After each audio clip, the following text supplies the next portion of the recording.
O podcast que você ouve agora é uma produção da Rádio Tertúlia.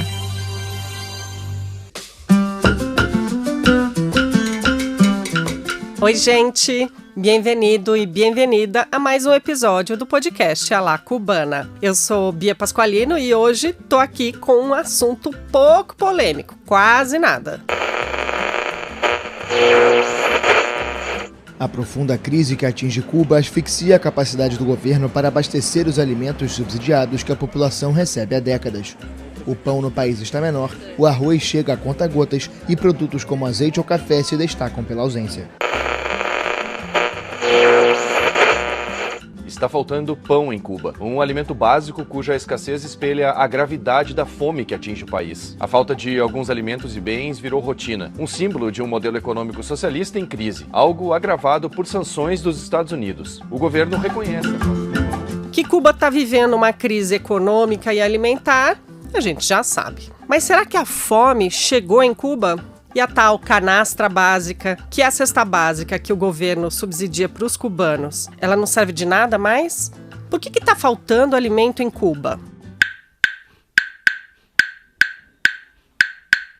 Se você quer uma resposta na lata, sim ou não, para cada uma dessas perguntas que eu fiz, esse podcast não é para você. Desculpa, tive que falar. É que aqui a gente é do pensamento complexo, não dá para ser binário não, ainda mais falando da ilha socialista do Caribe. Ali, nada é simples de entender. Então, o esforço aqui no podcast é de ouvir experiências pessoais, consultar pesquisas acadêmicas, porque sim, a gente confia na ciência, contextualizar a história, os dias atuais e ir juntando o quebra-cabeça. Então, senta que lá vem a história, mas vai valer a pena para entender de vez a complexidade, a delicadeza desse assunto, com muita responsabilidade e sem sensacionalismo. E se você é novo por aqui, deixa eu me apresentar. Eu sou jornalista, fundadora da Rádio Tertúlia, que é a produtora de podcast que está por trás do A La Cubana. Eu sou apaixonada pela história de Cuba e pelo povo cubano, estudo a Revolução no doutorado da comunicação da USP e resolvi fazer esse podcast no final de 2024 para aprender e compartilhar informações e experiências sobre Cuba. E para o episódio de hoje, eu chamei uma brasileira que estuda Cuba também no doutorado, mas sobre a questão alimentar. E para isso, ela passou um bom tempo lá.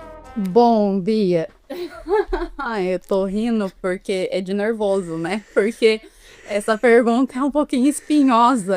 Então, essa aí é a pesquisadora Beatriz Cornacchia, respondendo a minha singela pergunta se os cubanos passam fome. Mas calma, ela explica direitinho a situação que ela encontrou quando estava lá em Cuba em 2024. Eu apliquei a escala latino-americana de segurança alimentar no município de Guantánamo. Eu entrevistei 77 domicílios e convivi com outras pessoas. A gente vê essa palavra fome ou a questão alimentar é um tema que está muito presente. O lugar mais vulnerável do Brasil, por exemplo, é pior que o lugar mais vulnerável de Cuba. Ou seja, e eu estou falando da 9ª economia mundial. O trabalho de campo que ela fez foi na cidade de Guantánamo, sim, que é aquela região onde fica a tal base militar de Guantánamo dos Estados Unidos e que, aliás, está na mira dos assuntos para um futuro episódio do A La Cubana. Vale a pena, né? O que vocês acham? Eu vou fingir que vocês apoiam a minha ideia, mas na verdade é porque eu quero entender como é que funciona aquilo ali. Bom, fecha parênteses, vamos lá. Esse município de Guantánamo, onde a Beatriz Cornacchia fez a pesquisa, fica mais ao sul da ilha, uns 900 quilômetros de Havana, ali perto na região da Serra Maestra, que perpassa a província de Guantánamo, que tem o mesmo nome, sim, do município. E a Serra Maestra, vocês sabem, né? Onde aconteceu a guerrilha, com Fidel, com Che, com Camilo, com todo mundo, e que desembocou no triunfo revolucionário em 1959. Então vamos lá. falar de soberania alimentar em Cuba é polêmico, tá cheio de fake news. É só dar um Google aí pra você ter uma noção do buraco que tem de informação e desinformação e de mentira, enfim. Fica difícil saber o que é real, o que é delírio, mas enfim. Toda essa questão de alimentos em Cuba teve novos capítulos depois da pandemia da Covid-19, que acertou Cuba em cheio por causa do turismo, né, que ficou zerado. Vocês sabem que o turismo é a principal economia de Cuba. E claro que também a gente não pode não considerar as décadas e décadas de bloqueio dos Estados Unidos e que influencia diretamente o que está na mesa dos cubanos. E é claro que o novo governo do Trump não vai facilitar em nada a situação de Cuba, muito pelo contrário, não é mesmo? Para você ter uma ideia, Cuba ficou de fora das taxas anunciadas pelo Trump. Parece bom, né? Mas não, sabe por quê? Porque as sanções aplicadas a Cuba já são altas, as taxas, inclusive. E essa explicação não sou eu que estou dando, não. É o próprio governo Trump. Tá? Bom, quando a gente vai falar dessa questão da crise alimentar, da escassez de alimentos em Cuba, a gente tem que também abordar a dificuldade de produção de alimentos nas áreas rurais do país. Falta de tecnologia, maquinário, mão de obra, a questão da fertilidade do solo, enfim. E é sobre isso que a gente conversou nessa entrevista. E aí, vou dar meu pitaco pessoal, não é nem pitaco, é só depoimento, tá? Porque eu fui pra Cuba agora em janeiro, como eu já disse no primeiro episódio. Se você perdeu, vai lá ouvir, vai dar uma moral pra gente, porque o algoritmo tá me zoando, não deixa entregar nada de Instagram, é só escrever Cuba que realmente ele não entrega. Então assim, não sei, ou você me ajuda divulgando o episódio pros seus amigos no WhatsApp, no e-mail, ou um dia vai ser eu falando comigo mesma aqui, né? Vai ser muito triste. Enfim, que eu tava falando? Então, meu relato pessoal, fui pra Cuba em janeiro, como eu tenho alguns amigos lá e tal, eles sempre me pedem algumas coisas que não chegam lá por causa do bloqueio, por causa de, sei lá, 1000 situações, 1000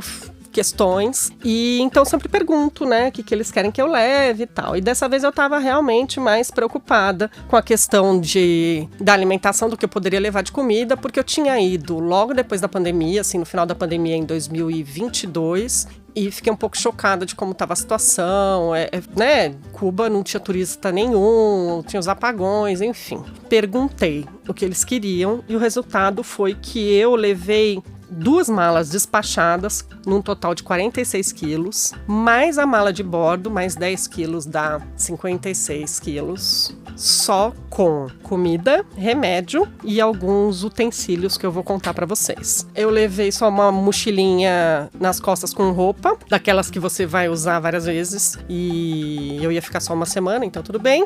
Vou compartilhar com vocês o que foi que a Dinorá, que é a minha amiga de 80 anos, vocês também têm amiga de 80 anos? Eu tenho.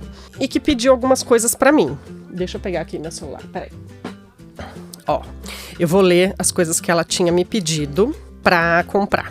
Relação de coisas que mais necessitamos. Vou falar pra vocês e aí, pra vocês entenderem um pouco, enfim, tirem suas conclusões. Leite em pó, café, farinha de trigo. Na época tava faltando farinha de trigo, depois ela até me falou que não precisava mais, que o filho dela tinha achado ali. Maisena, sazon completo, pasta de tomate, acho que era extrato de tomate, páprica, bicarbonato, pimenta em pó, canela, aqueles tabletes, sabe, de caldo de carne e tal, não sei o quê. Pediu... Não, filho, eu tô gravando. Eu queria ficar com você. Quer ficar aqui dentro? Pode ficar. Não, eu queria ficar com você falando. Ah, falando, você vai ter que esperar um pouquinho, pode ser? E aí ela pediu ovo desidratado, pediu sabonete, shampoo e um monte de medicamento do tipo dipirona, levotiroxina. Alô aí quem tem problema de tiroide que nem eu. Você imagina ficar sem levotiroxina, gente? Olha, só quem viveu. Omeprazol e virei especialista de descobrir alimentos em pó. Mergulhei no Mercado Livre, também tem um pouco de obsessão, né? Quando eu tenho um problema assim que precisa resolver, eu fico um pouco assim no hiperfoco, sabe como é que é? E aí eu descobri berinjela em pó, eu descobri bacon em pó, em flocos, eu descobri espinafre em pó, eu comprei um monte de coisa pra levar, não coube tudo. Olha, enfim, minha mala tava diversa, cheguei lá, pediram pra abrir minha mala, eu só respondi assim, isso tudo é solidariedade internacional. A moça da alfândega sorriu, agradeceu e deixou eu passar e eu respirei aliviada. Mas na verdade, o próprio governo cubano já tinha liberado, até por causa da crise, isso é bom vocês saberem, já tinha liberado realmente a gente passar com alimentos, tem toda uma legislação, vocês encontram aí na internet, do que tá liberado agora nesse período de crise para chegar do exterior, enfim, na bagagem. Então, gente, foi isso, assim, né? Eu levei essas coisas, algumas que estão em falta, algumas que custam muito caro, que se cobram em dólar. Aí, de utensílios, algumas coisas que ela não achava lá. Frigideira, fusível para panela elétrica, aquelas de arroz, sabe? Que lá eles fazem tudo, né? Aquelas panelas, né? Fusível pro micro-ondas. Então, chega de eu ficar falando, né? Vamos pra entrevista desse episódio, mas já vou contar um spoiler. Você sabe que agora a gente tá chique e tem correspondente em Cuba, né? A Julieta Garcia Rios, ela vai entrar ao longo da entrevista contando de um lugar muito peculiar, ali em Guantánamo, exatamente onde foi a pesquisa da Beatriz Kornakin, contando do único zoológico de pedra do mundo e que foi declarado Patrimônio Cultural de Cuba. Tá aí uma dica de turismo que você só encontra onde? No A La Cubana. E digo mais, as fotos dessa viagem que ela fez estão lá no perfil da Rádio Tertúlia no Instagram, tertulia.rádio. Bora de entrevista!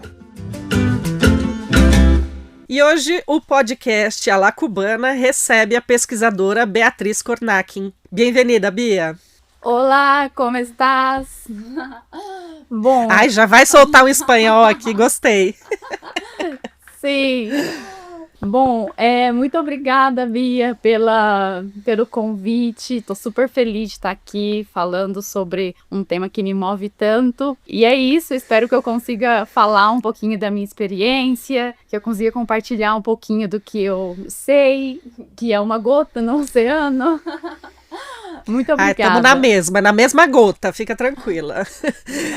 Gente, eu conheci a Bia hoje só, pessoalmente / virtualmente, a gente tinha se falado no Zap, mas quem estuda Cuba já vira quase melhor amiga, né? Então já tô gostando, assim, eu vou aproveitar, tenho várias curiosidades para conversar com você hoje. E primeiro vamos à apresentação. Bom, gente, a Bia, ela é doutoranda em Economia Política Mundial pela Universidade Federal do ABC e ela fez doutorado sanduíche na Universidade de Guantánamo, lá em Cuba. Ela estuda a questão alimentar com foco na província de Guantánamo. A Bia é pesquisadora e professora de geografia e no mestrado ela estudou o tema da fome e o neoliberalismo no Haiti. Então, Bia, para começar, entre tantos assuntos que você podia pesquisar na sua vida, por que você acabou no tema da fome e agora estudando Cuba? Bom, Bia, o que acontece, né? Bia e ouvintes.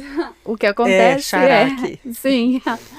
O que acontece é que desde a graduação, né, como você disse, eu sou professora de geografia, então a minha graduação em geografia, ela passou pela perspectiva do Josué de Castro sobre geografia da fome e geopolítica da fome, e aí foi que eu falei, quero estudar isso, né?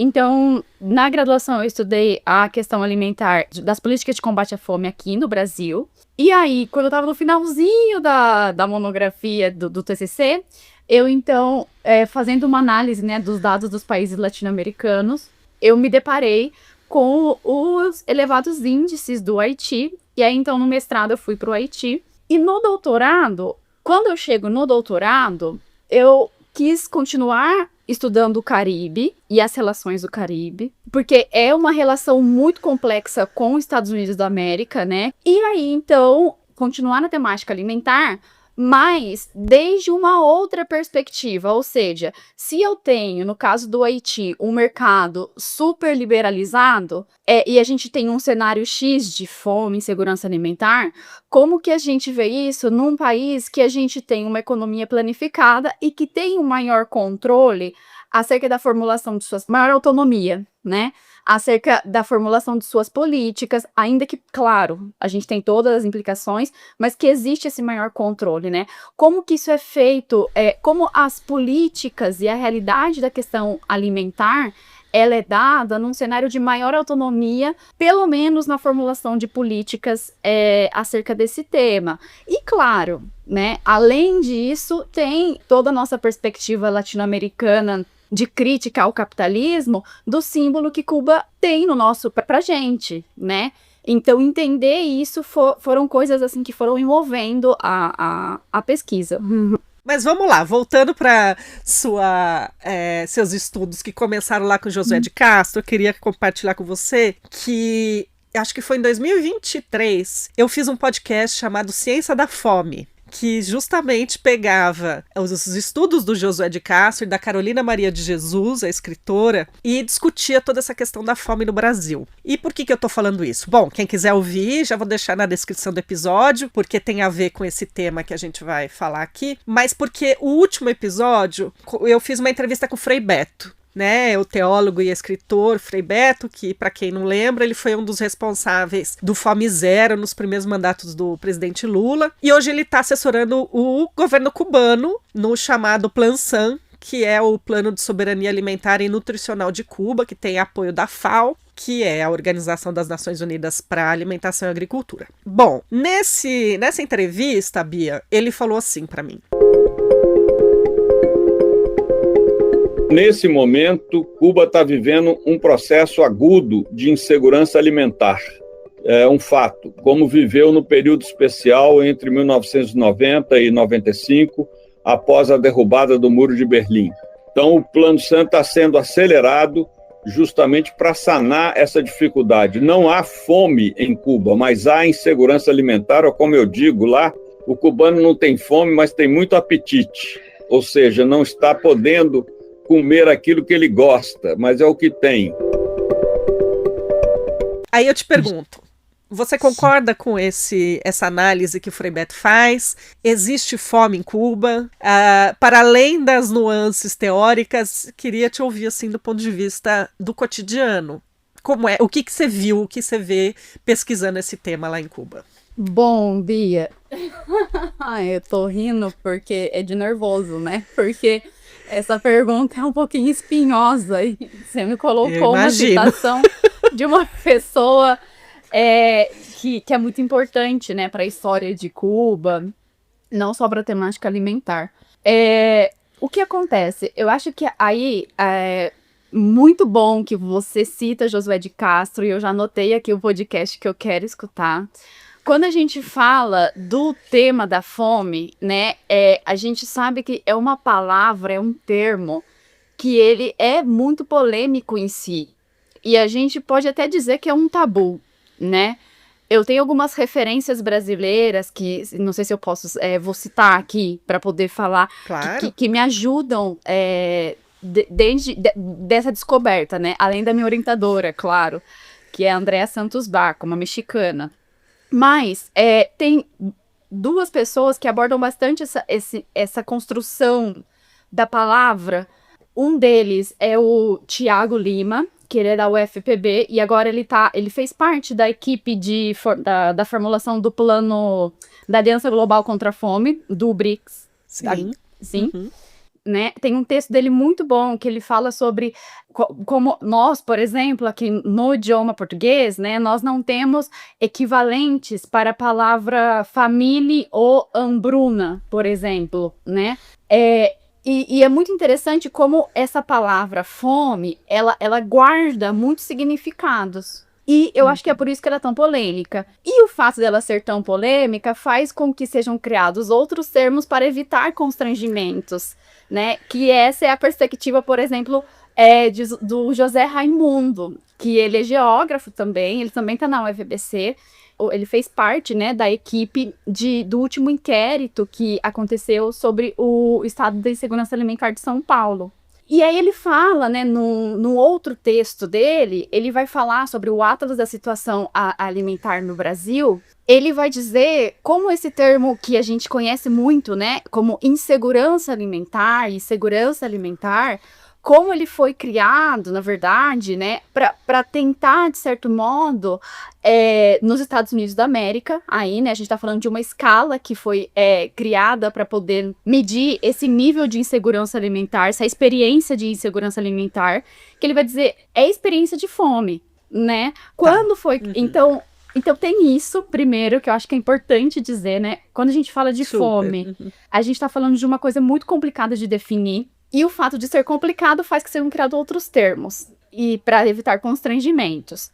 Dentro disso, eu vou compartilhar, então, a minha experiência, que é, em Cuba, em Guantánamo, especificamente, eu tive a oportunidade, a gentileza, a solidariedade, com autorização do governo também, tudo isso foi autorizado pelo Comitê de Ética, pelo governo, eu apliquei a escala latino-americana de segurança alimentar no município de Guantánamo.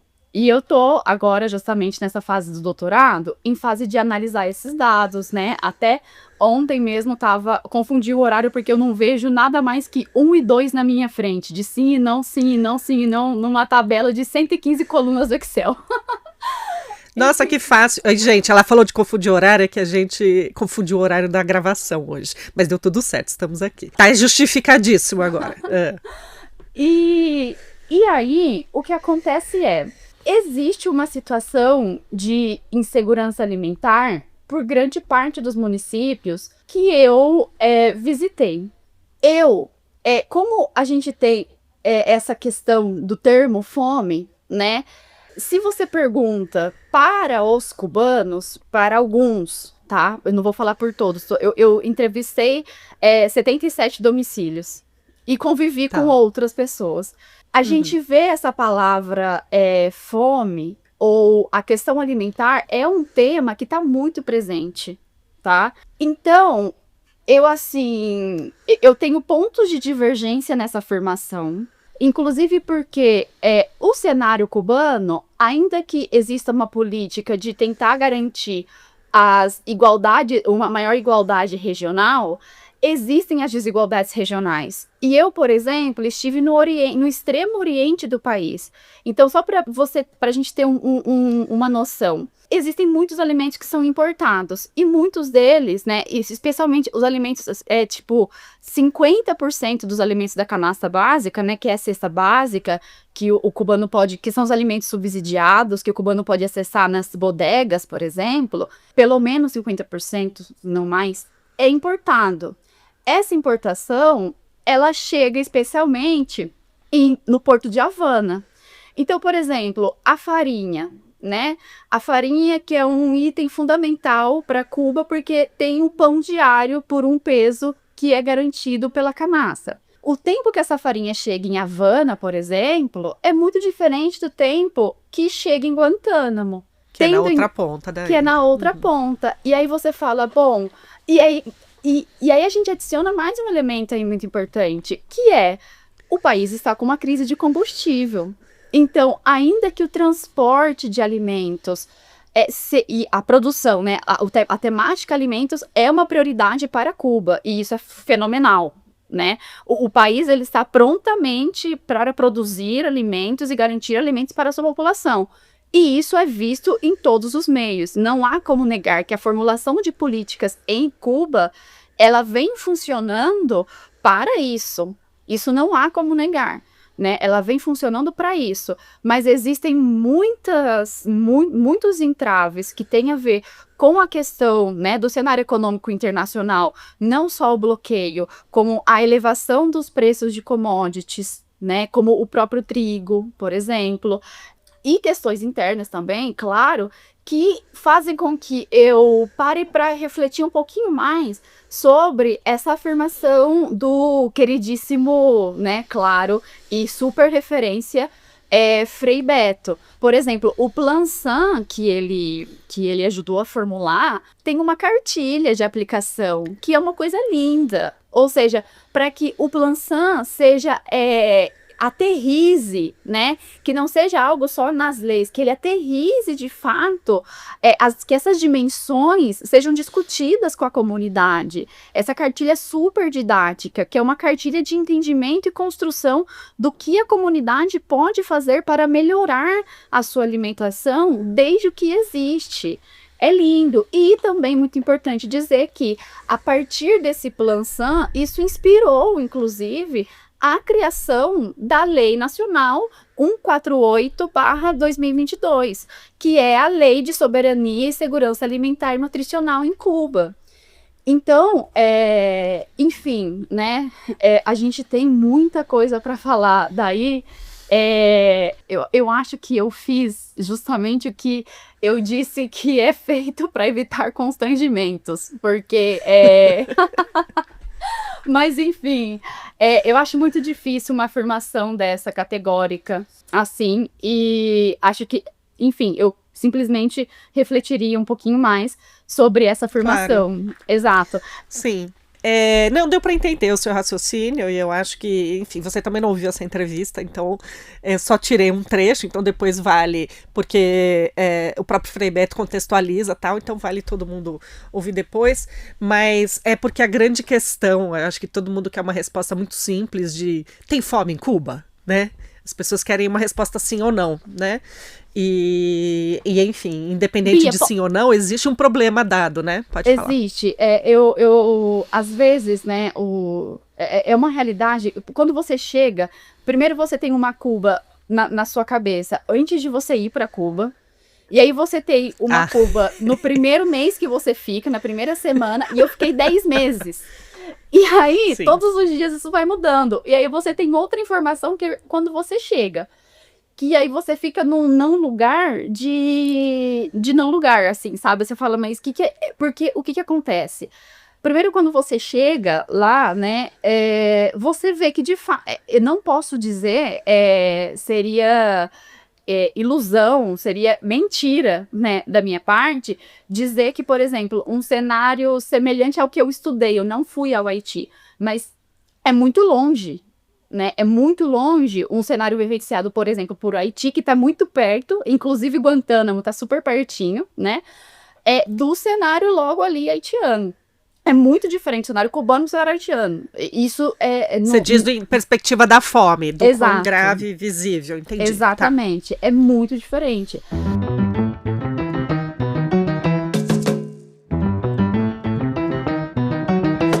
Gente, desculpa aí, vou só fazer uma pausa. Queria te contar um segredo. Você que é ouvinte do podcast, agora tem desconto exclusivo na editora Expressão Popular. 25%. Sim, você ouviu certinho. 25% nas compras pelo site da Expressão Popular. E você sabe que eles têm um ótimo acervo de livros sobre Cuba, então fica a dica. Os ouvintes do Alá Cubana podem comprar no site, é só colocar o cupom do podcast, digita lá Alá Cubana, tudo junto e pronto.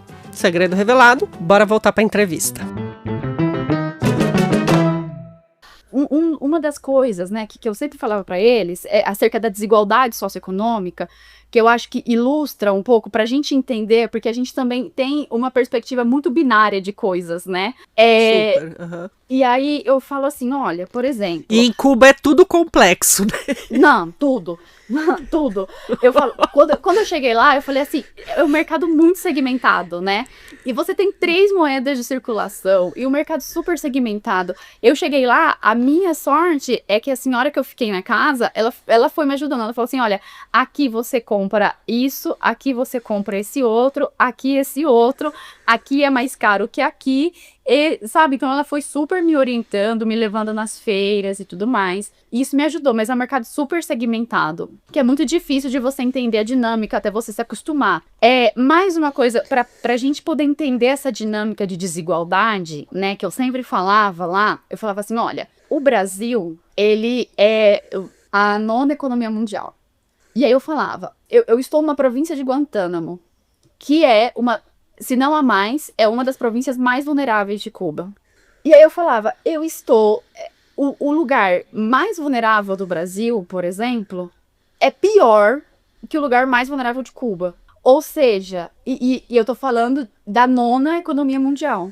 Para entender, então eu tentava conversar, eu acho que esse exemplo ajuda a gente a entender um pouco, né, essas diferenças de complexidade acerca de um cenário de dificuldades de acesso a muitas coisas, mas que a desigualdade socioeconômica ali dentro ainda que está crescendo, né, mas ainda não é tão exacerbada assim como a gente vê por aqui. Então, eu sempre utilizava esse exemplo, porque, por exemplo, né, vamos voltar agora à afirmação do Frei Beto. Como a canasta básica, ela garante alimentos muito... a canasta, eu acho que esse esclarecimento, né, é importante. Basicamente, é uma lista, são itens alimentícios e no meu caso, né, eu fiquei focada mais nos itens alimentícios. São itens que o cubano pode ir num ponto específico de venda estatal, que são as famosas bodegas, e ele retira esses alimentos, que ele tem uma cota mensal ali para ele ou diária, né? Depende. Se é pão, é diária, mas a maioria dos itens são mensais, né? E aí, O que vem nessa canastra, só pra gente visualizar melhor? Que tipo de produto de alimento? Exato. Isso é muito importante, porque ajuda a gente a entender essa dificuldade crescente que Cuba vem passando. Uma das perguntas que eu fiz no questionário que eu apliquei foi: a canastra já teve maior quantidade de alimentos? A canastra teve mais variedade de alimentos? Então, por exemplo, antes a canastra, ela tinha uma maior variedade e ela representava maior porcentagem da população do cubano, ou melhor dizendo, especificamente do guantanameiro. E aí o que foi acontecendo com a intensificação da crise, e aí um ponto de fator que eles citam muito é o período especial e a Covid. Então esses dois momentos são de maneira criminosa, né? Durante a Covid a gente teve o recrudescimento das sanções, né, dos Estados Unidos da América para Cuba. Então, esses dois momentos, o período especial, que é importante, né, dizer, a gente está falando aí do fim do bloco da União Soviética, né, década de 90.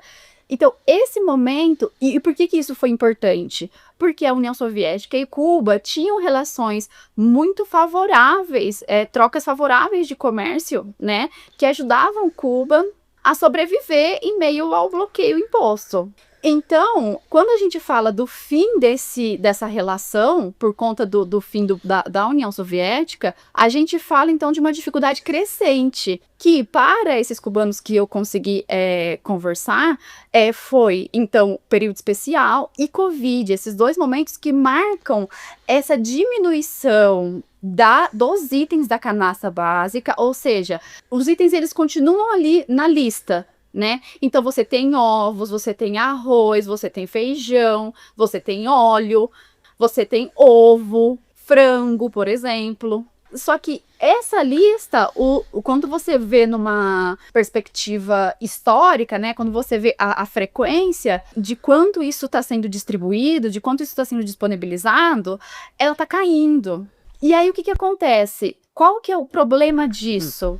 O problema disso, aí entra de novo a questão da importação, que eu dei o exemplo da farinha, mas não é o único caso. O caso do arroz, que também é muito importado, quase a totalidade, ele também passa por essa mesma dinâmica de distribuição, que depende do transporte num país de crise de combustível, para chegar até províncias mais orientais, né, que a gente está falando aí de 1.000 quilômetros aproximadamente. Então, às vezes a gente tem um atraso. Então, o arroz, que poderia ser, que é o arroz, por exemplo, a gente está em março. Em tese, você deveria ir lá na bodega e retirar a sua quantidade, suas libras de arroz para a sua família. O arroz ainda de março pode ser que não tenha chegado, pode ser que esteja de fevereiro, né? E aí, qual que é o problema?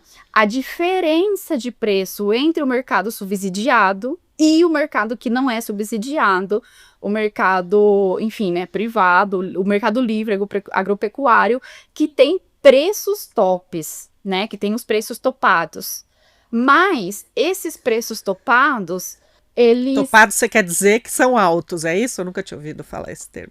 É que assim, existe também, ou seja, no mercado livre agropecuário, né, e a gente coloca livre entre aspas, existe também um limite de preços que pode ser cobrado pelos itens.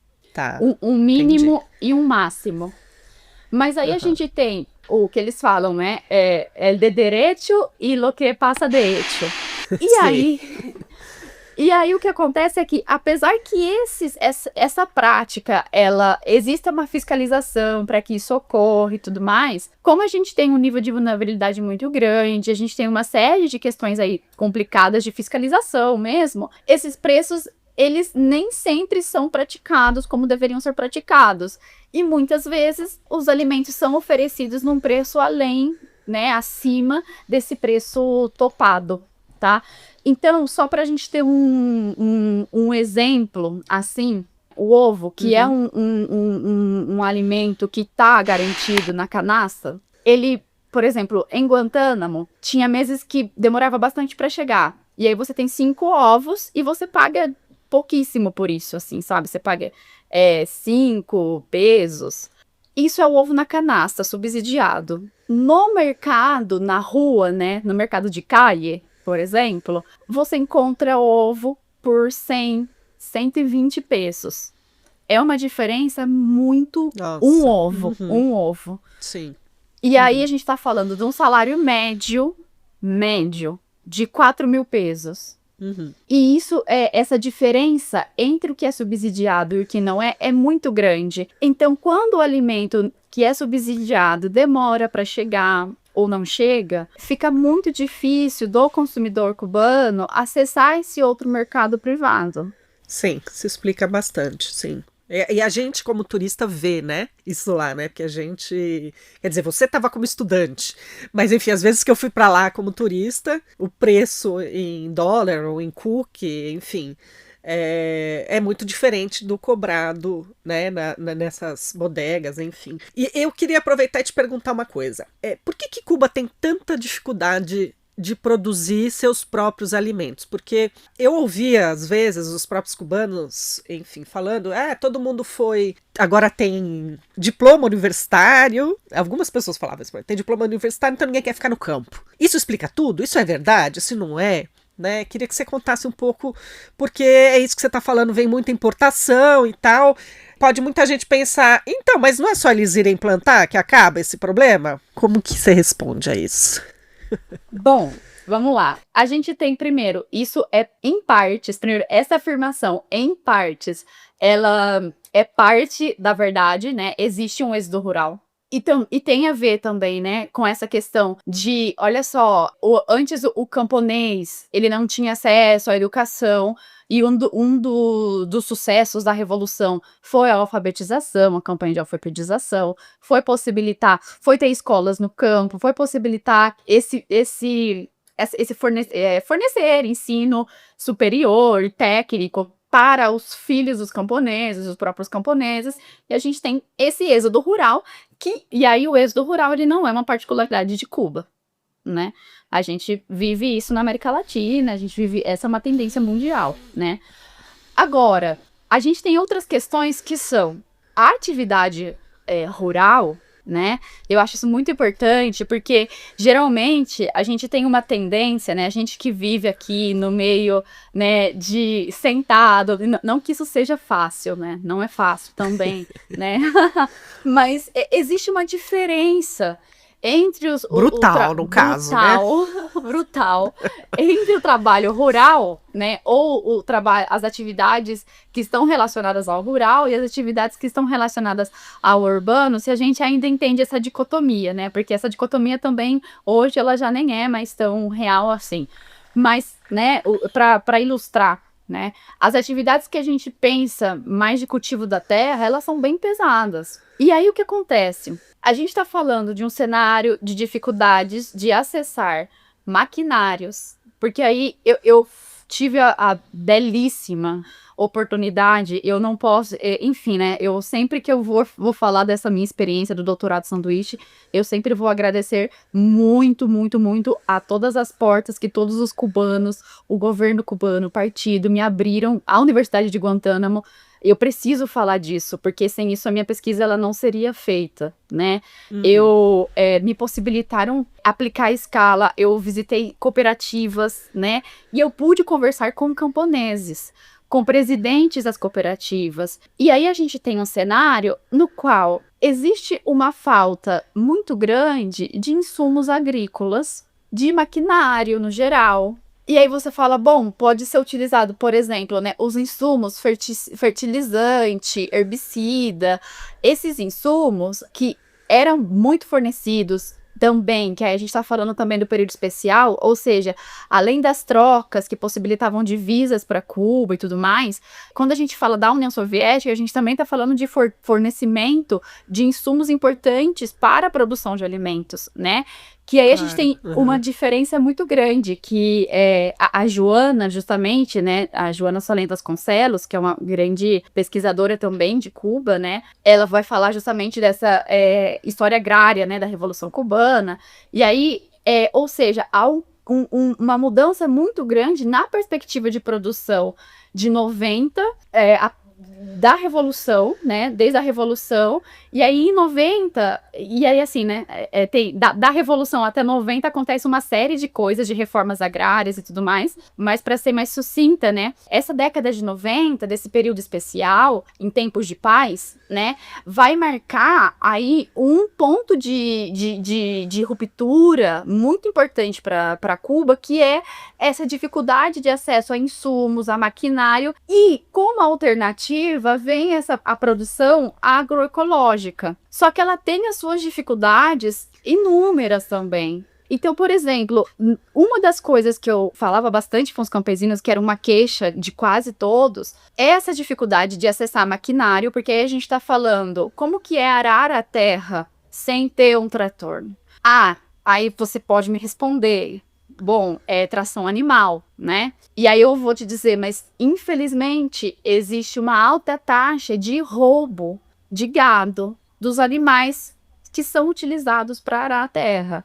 Então você tem muitos camponeses que eles estão sem ferramentas para poder potencializar a produção. E aí existem outras questões também. Por exemplo, se eu tenho dificuldade de combustível, se eu estou passando por uma crise energética, o sistema de irrigação e de bombeamento de água, ele fica comprometido também. Isso vai atrelar, vai estar muito ligado não só à diminuição, mas também da produção agropecuária, ou melhor, a dificuldade, mas também no sentido de dificuldade de variedade.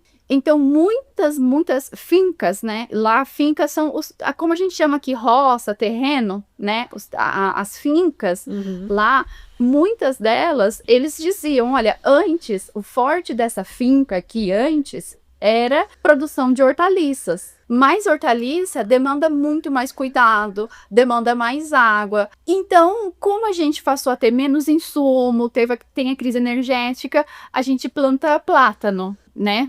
Que é banana, basicamente, mas banana que lá eles entendem mais como acompanhamento, como batata, mandioca. E aí, só queria deixar claro que, assim, essa foi o que eu observei a partir dessa experiência de Guantánamo.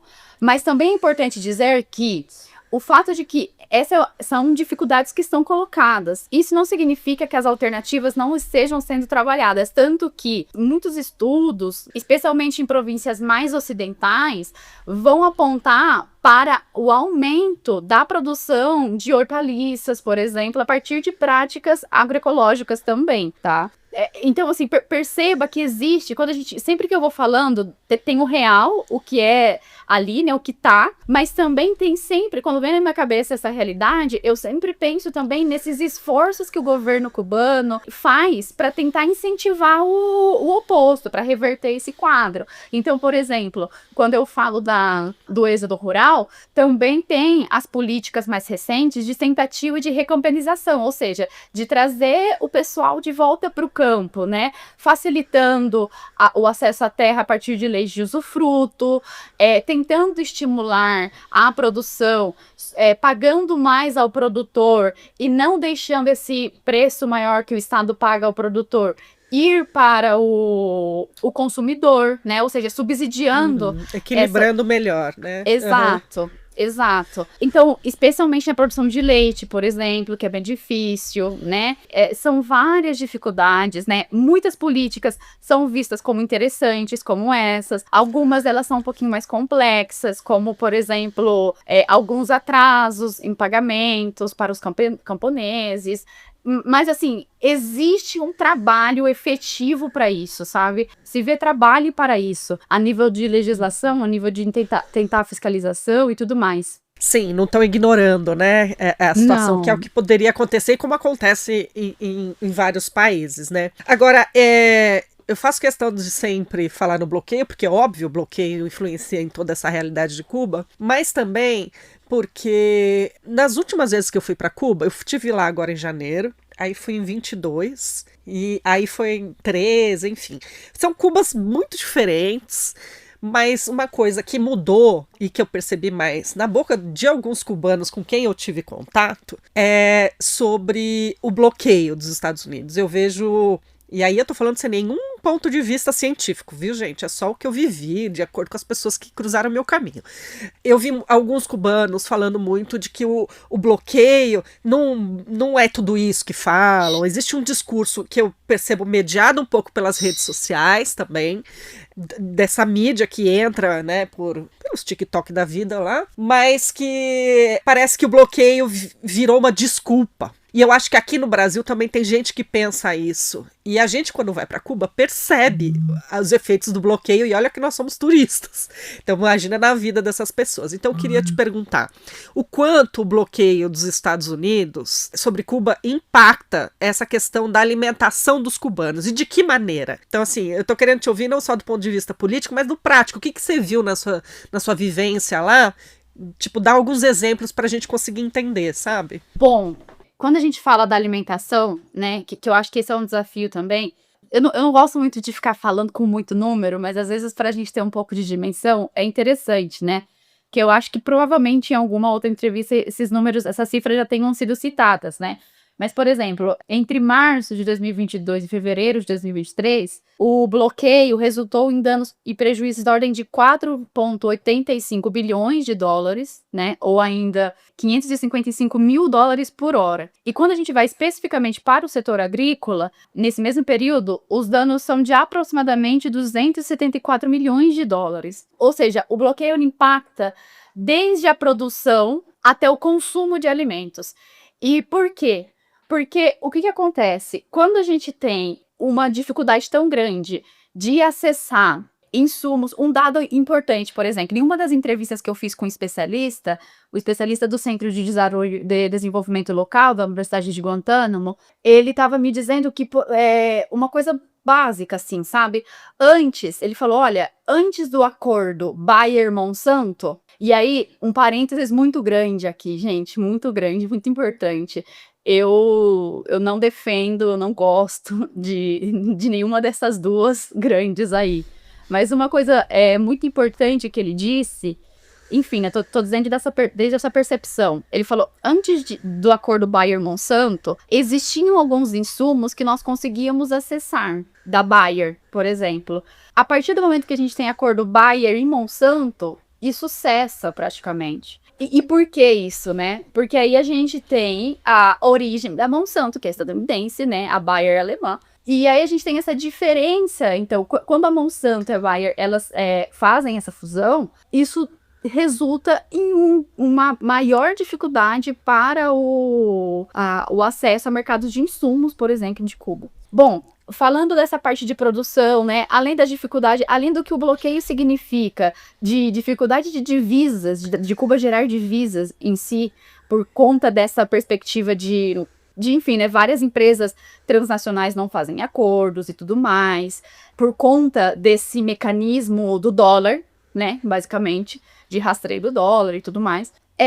A gente também tem uma outra questão, na outra ponta, né, porque quando a gente fala de produção de alimentos, né, se a gente for observar numa perspectiva que possa dar um pouco mais de conta, tentar, né, pretender um pouquinho essa totalidade, desde a produção, distribuição e consumo, quando a gente olha na outra ponta, por exemplo, no caso do consumo, a gente tem que entender que existem coisas aqui pra gente que são normais, como ter eletricidade a quase todo tempo, quando a gente não tem, enfim, né, eventos extremos, e a depender do lugar que a gente fala, claro, né, que a gente sabe que existem regiões que, enfim, né, num país como o Brasil, a gente teve aí recentemente a capital do país ficando desabastecida de energia durante, né, a maior cidade da América Latina desabastecida durante vários dias, mas como isso impacta na produção desses alimentos, na conservação desses alimentos. Então, o que acontece? Primeiro, o acesso a gás em Cuba, né, a petróleo e tudo mais, ele é muito limitado. Então, a gente tem a parte considerável das casas fazem o preparo dos seus alimentos com um fogão elétrico. Esse fogão elétrico precisa de energia. E se a gente não tem, se a gente está falando de apagão frequente, de 14 horas, às vezes, né? Aí a gente está falando de uma dificuldade também na produção desses alimentos. E o que tem a ver o bloqueio com isso? Parte considerável das dificuldades energéticas em Cuba estão relacionadas à dificuldade de acessar materiais para manutenção, para troca das plantas, das usinas, né? Das usinas Sim. em Cuba. Então, aí a gente está falando, né, de toda uma cadeia de coisas que estão conectadas com isso. Tem esse ponto do consumo. E aí, se você prepara um alimento, Cuba faz bastante calor, as províncias orientais ainda mais. Você prepara um alimento num dia e vai ficar não sei quantas horas de apagão, o seu refrigerador, a sua geladeira, não vai funcionar. O seu alimento pode estragar, né, de um dia para o outro, sem refrigeração. E esse acesso, por exemplo, é muito interessante, porque aqui a gente tem uma lógica que é muito ruim, sem cair na romantização da precarização, né, enfim. Mas aqui a gente tem uma lógica muito crescente, inclusive, né? De descarte muito rápido de coisas. Então, se quebra uma coisa, a gente não arruma, a gente vai, enfim, né? Existe isso, né? Quando eu falo a gente, eu tô falando no que eu vejo desde como, enfim, costume crescente numa determinada sociedade. E lá, isso não é possível. Então, existe uma cultura muito forte de arreglar coisas, né? De arrumar coisas. Só que, e é muito interessante porque, por exemplo, a dinâmica de tempo nossa aqui, por exemplo, se estraga, né, alguma coisa da nossa casa, um eletrodoméstico, a geladeira, por exemplo, a gente vai em um lugar, a gente compra o que precisa, as ferramentas que estão necessárias, os parafusos necessários, voltamos e arrumamos, ou chamamos alguém para arrumar. Às vezes lá, para você conseguir um tipo de parafuso ou um tipo de ferramenta específica, você tem que ficar um bom tempo andando por aí para ver se você encontra, para então conseguir arrumar.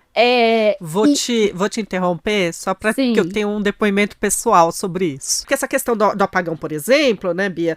Eu tenho contato com gente que está em Havana, eu tenho contato com gente que está em Santa Cruz del Norte, e eu vejo, por exemplo, na casa de uma pessoa que é num bairro específico ali, não tem tanto apagão. É muito um nicho de Havana. Mas tem gente que mora mais pro centro, que tem apagão todo dia, sei lá, 2, 3 horas. Aí se eu vou falar com essa minha amiga que tá em Santa Cruz del Norte, que é mais no interior do país, ela fala que tá 14 horas de apagão diário. Então, enfim, só para ilustrar um pouco para quem tá ouvindo, o tipo de dificuldade, porque são dificuldades que a gente aqui nem pensa.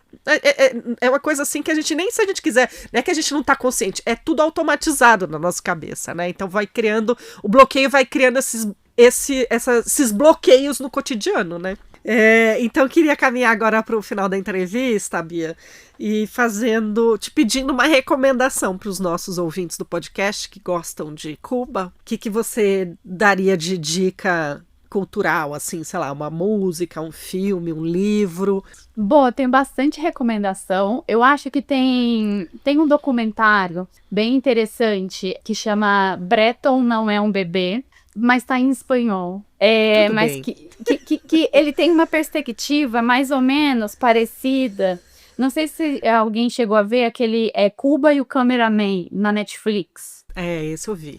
Uhum. Isso, que pega diferente, né? Tem essa perspectiva histórica aí, interessante. Mas tem essa Breton é um Bebê, que vai desse realismo mágico, assim, né? Uma coisa meio... enfim, bem interessante. Tem o livro muito bom da Joana Salim Vasconcelos, que especialmente para a questão agrária, História Agrária da Revolução Cubana, porque é bem complexo também, né? Quando a gente fala dos modelos, das formas produtivas em Cuba, elas também são diversas e tudo mais. Vou fazer um parênteses aqui. A Joana Salem, gente, também vai vir no podcast, a gente vai falar justamente sobre esse livro. Então aproveita e já lê, que aí vira tipo um clube do livro, depois vocês escutam o podcast. Sim, pode retomar, Bia. Sim. E eu tenho a sorte de encontrar com elas nos corredores da UFABC. É mesmo, ela é de lá, tinha esquecido.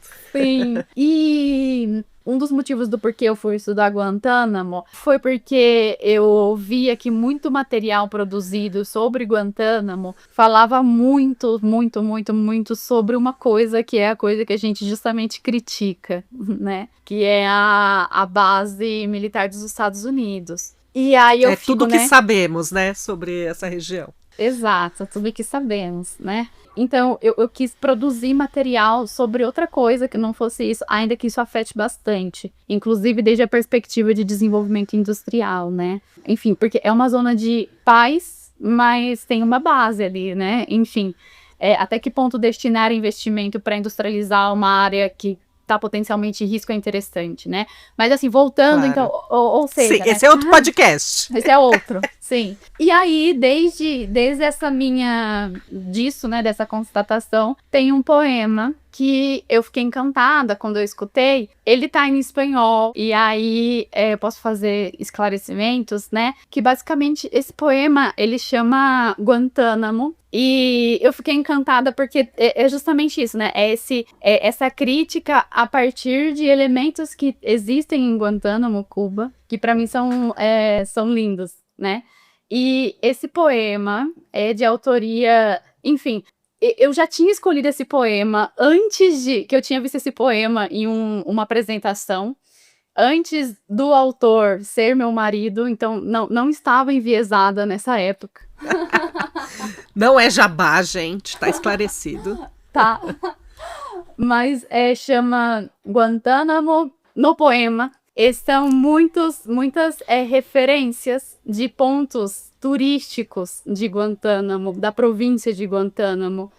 Baracoa, o Rio Guazo, um sítio de pedras que um camponês, ele fez um zoológico de pedras. Basicamente, ele entalhou Olha só. em pedras animais. Sim, Gente, que que fica, trabalho. que fica no município de Iateiras.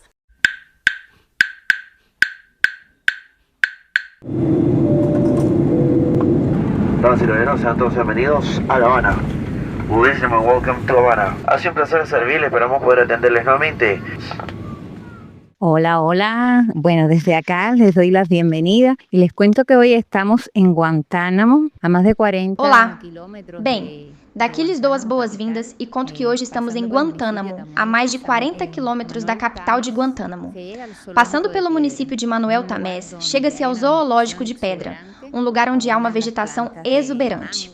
Abundam as árvores de manga, de mamão e de banana. Eu sou Julieta Garcia Rios e vou contar para você que é ouvinte do podcast Ala Cubana, como é este ponto de lazer, turismo e arte. O zoológico está no meio da montanha. É como uma floresta, onde você caminha ao longo da encosta da montanha, com esculturas de pedra. Más de 400 obras, específicamente 426 esculturas de animales. São mais de 400 obras, especificamente 426 esculturas de animais que saíram da imaginação de um homem já falecido, Ángel Íñigo Blanco. Aqui você pode ver tanto um macaco quanto um elefante em tamanho monumental, como também uma gatinha com sua cria. E cada peça foi esculpida na pedra calcária da região, nenhuma foi movida. Onde havia uma pedra, Ángel esculpiu. Um homem que talhou e fez essas esculturas a partir de sua imaginação. Ele não estudou artes plásticas, era um criador empírico. E contam que, enquanto vivia aqui nesta região, ele ia criando, mas também trabalhava a terra, era um camponês. Era un campesino. Bueno, acá en el Zoológico de Piedra me encuentro con uno de los visitantes que es italiano. ¿Tu nombre es? Pasquale. ¿Qué te ha parecido la visita? Bem, aqui no Zoológico de Pedra, encontrei um visitante que é italiano. Qual é o seu nome e o que achou da visita ao Zoológico de Pedra? Muito bonito por causa do aspecto cultural e do ambiente. O ar que você respira aqui, estar junto com a família e toda a história me surpreendeu porque até você ver não pode imaginar. É algo muito lindo. Encontra una cosa muy hermosa, lindísima. ¿Y la mamá? Bueno, ¿qué te parece? ¿Tú eres guantanamera? Sí, soy guantanamera. Sou guantanamera. E você já tinha vindo aqui antes? Claro, não é a primeira vez que venho e tudo está lindo. Muito bonito, muito confortável. Bueno, muchísimas gracias. La verdad que Muito obrigada. Realmente é uma visita recomendada.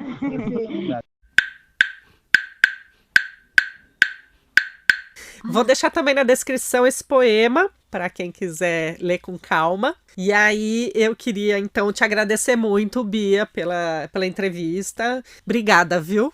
Eu que agradeço, espero que seja de bom proveito, e como dizem os cubanos, de bom proveito para os ouvintes, que, enfim, né, que desfrutem, que seja uma conversa que tenha sido prazerosa para escutar. Muito obrigada, Bia. Com certeza foi. E muito obrigada pelo convite uma vez mais. E aí, gostou do episódio? Então já manda para quem você sabe que também se interessa por esse assunto, porque não há plata para fazer propaganda do A La Cubana, que é nós por nós. Então eu conto com você, tá bom?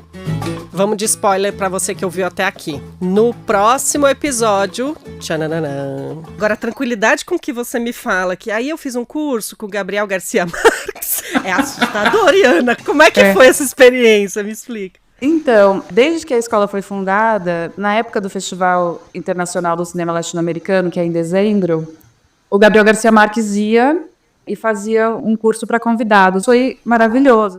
Eu fui logo depois que passou o furacão, né? E que foi um furacão que passou especialmente, assim, afetou especialmente a área onde está a ICTV. Então foi muito... eu já tinha visto foto, vídeo e tal, mas chegar lá e ver tudo devastado, assim, foi bem impactante. O podcast A La Cubana é uma produção da Rádio Tertúlia. Eu, Bia Pasqualino, sou responsável pela concepção, roteiro, gravação, edição, sonorização e o que mais você quiser colocar nessa lista. Bom, é isso. Eu agradeço a sua companhia e se puder deixar um comentário na plataforma de podcast que você está ouvindo, o A La Cubana, isso ajuda o algoritmo a entender que precisa divulgar mais esse conteúdo. Então, é uma forma de apoiar o podcast também, tá bom? Obrigada. Até a semana que vem.